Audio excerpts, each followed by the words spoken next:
Nagsisimula ang pagtatanim ng sayote sa maingat na paghahanda na nagpapabago sa isang simpleng pagkakagawa tungo sa isang sistema na may malaking ani.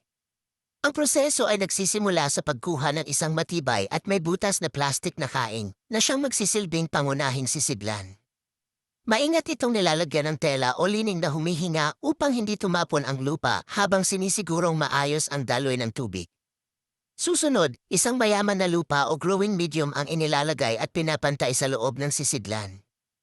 Ang sumibol na bunga ng sayote, na siyang aktual na buto, ay inilalagay ng banayad sa inihandang lupa. Ang susunod na mahalagang bahagi ay ang pagtatayo ng balad, trellis. Ang matitibay na poste at kahoy ay pinagsasama-sama upang lumikha ng isang matatag at mataas na estruktura.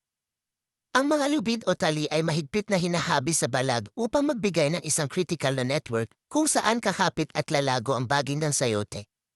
Habang tumatatag ang halaman, nangangailangan ito ng mahalagang sustansya. Makikita rito ang paglalagay ng mga organikong pataba, tulad ng dumi ng bulete, worm manure, na inihahalo sa lupa upang pasiglahin ang mabilis na paglaki ng baging.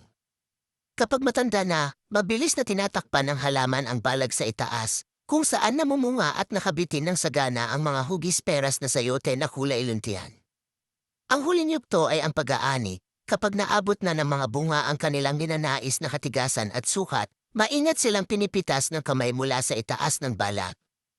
Ang huling tanawin ay nagpapakita ng matagumpay na resulta, isang masaganang ani na tinipon sa isang tradisyonal na basket na nagtatakda sa pagtatapos ng isang kapaki-pakinabang at maayos na ikot ng pagtatanim.